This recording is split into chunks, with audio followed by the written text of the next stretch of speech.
Break के बाद एक बार फिर से आप सभी का बहुत स्वागत है। बढ़ेंगे खबरों में। अरावली रेंज और चंडीगढ़ की ऐतिहासिक सुखना झील को लेकर सुप्रीम कोर्ट ने एक बार फिर बेहद खास रुख अपनाया। पर्यावरण से जुड़े टीएन गोवर्धन ने मामले में स्वतः संज्ञान के तहत सुनवाई के दौरान मुख्य न्यायाधीश सूर्यकांत ने हरियाणा सरकार को कड़ी फटकार भी लगाई है। कोर्ट ने यह साफ कहा कि सुखना झील को लगातार नुकसान पहुंचाया गया और ये स्थिति बेहद गंभीर है। देखिए रिपोर्ट।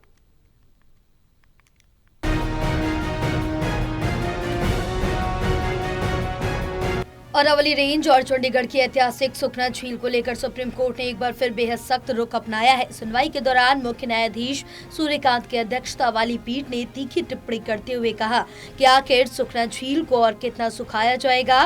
कोर्ट ने माना कि झील की मौजूदा हालत प्रशासनिक लापरवाही का नतीजा है। पीठ ने ये भी कहा कि अधिकारियों और बिल्डर माफिया की आपसी साठगांठ के चलते झील और अरावली क्षेत्र को भारी पर्यावरणीय क्षति हुई है। सुप्रीम कोर्ट ने दो टूक शब्दों में चेतावनी दी कि पुरानी गलतियों को दोहराने की इजाजत किसी भी हाल में नहीं दी जाएगी।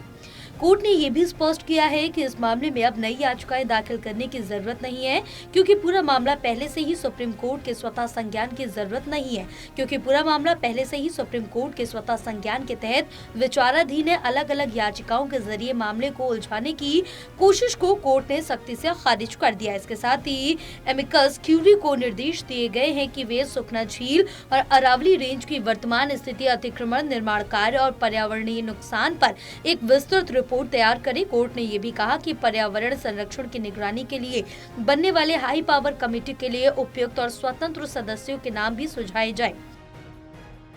बता दें कि सुप्रीम कोर्ट ने साफ किया कि इस मामले में अगली सुनवाई 4 सप्ताह बाद होगी। तब तक एमिकस क्यूरी की रिपोर्ट और हाई पावर कमेटी से जुड़े प्रस्ताव कोर्ट के सामने रखे जाएंगे।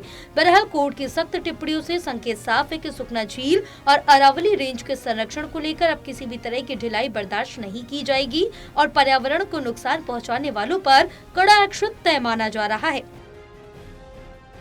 टोटल टीवी के लिए विशाल सिंह की रिपोर्ट।